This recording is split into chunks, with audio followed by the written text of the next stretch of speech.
केन्द्रापड़ा पट्टामुंडाई छात्री मृत्यु घटना रे जोरदार तनाघना पुलिस एक टीम मृत छात्री घरे पहुंची तदंत आरंभ करिछि। घटनार निरपेक्ष तदंत चलिथिबा कहिसेंती एसपी सिद्धार्थ कटारिया। मृतदेह व्यवच्छेद पर जणा पड़िबो एहा हत्या ना आत्महत्या, किए मुख्य अभियुक्त से नि तनाघना चलिथिबा एसपी सूचना दैछंती। पोस्टमार्टम पई कड़ा सुरक्षा मध्य केन्द्रापड़ारू कटक को निया जायछि मृतदेह। पीड़ितांक कॉल डिटेल्स जांच करुछि पुलिस।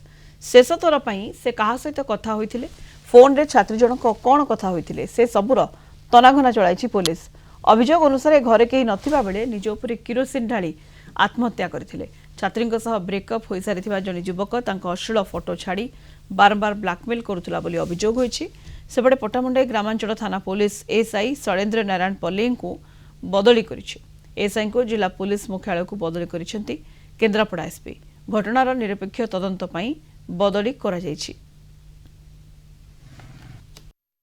रिक्वेशन करिथिलु कि हमारा पीएम पोस्टमार्टम हमारा एफएमटी डॉक्टर यदि करिवे तो और better रहइबो।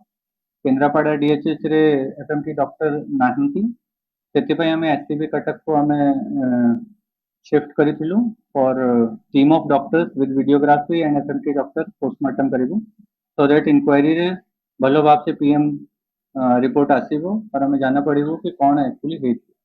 For fair and transparent inquiry पाई मु इसको पीएम एससीबी कटक को रेफर करिछि। पीडीएमओ हमारे करिसंती। केन्द्रापड़ा के भी गोटे मेडिकल ऑफिसर जाइछंती, हमारे टीम भी जाइछंती, साइंटिफिक ऑफिसर भी जाइछंती।